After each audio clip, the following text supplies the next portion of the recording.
Hello everyone, and welcome to this course in American Catholic History.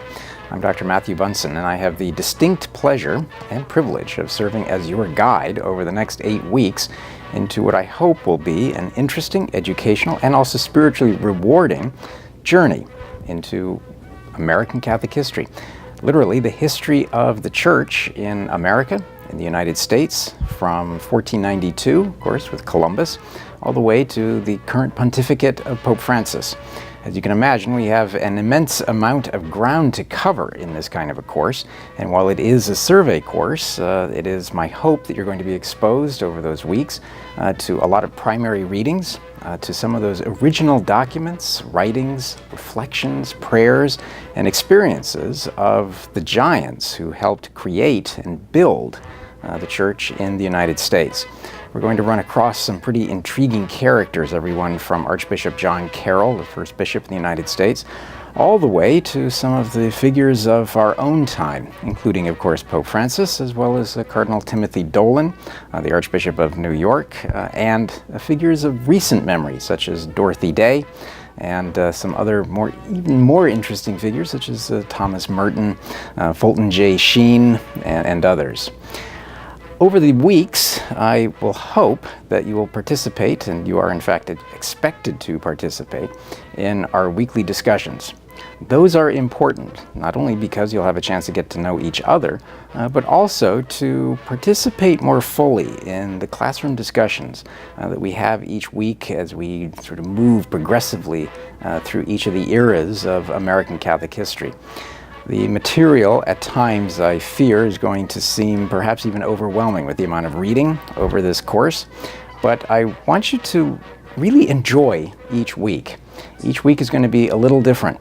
We start, for example, with the experience of the great waves of exploration, of missionary work from the French and Spanish, and then, of course, the English invasion of the creation of their own colonies. But then we move into that colonial period where in England, Catholics were persecuted rather severely, trying to build a new life for themselves in the colonies, in particular in Maryland, that helped produce, of course, the great Archbishop John Carroll.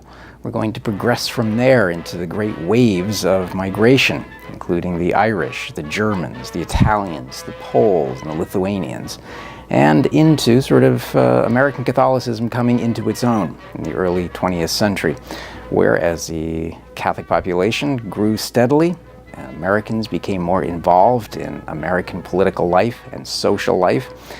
The great threats that emerged from that as well, Americanism being the greatest of those controversies, into the modern era.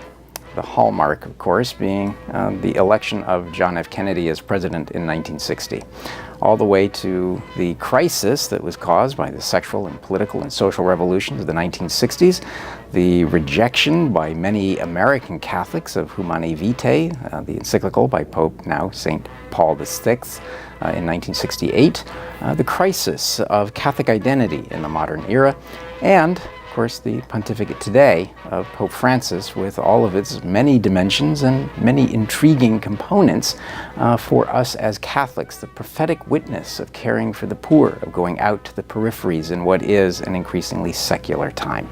So this gives you just a little bit of a taste of what we're going to be dealing with over the next 8 weeks, and I am available to all of you. I have very clearly posted office hours in the syllabus, but I can also be reached by email, and I'm very happy to talk with you by Skype or by phone when you have issues, questions, or concerns.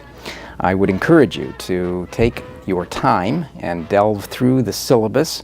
You'll find most of the questions that you might have relating to the course available right there. I would also ask you to pay very careful attention to the calendar.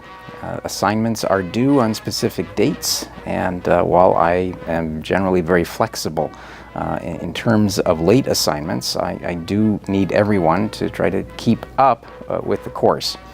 And finally, you'll be getting some notifications regarding the final exam with Examity, as well as when your term paper are due. I want you to remember to send me for approval your term paper topics. Well, that pretty much does it for now. But once again, welcome to this course in American Catholic history, and I hope we have fun and a great experience together over the next weeks. Take care and God bless.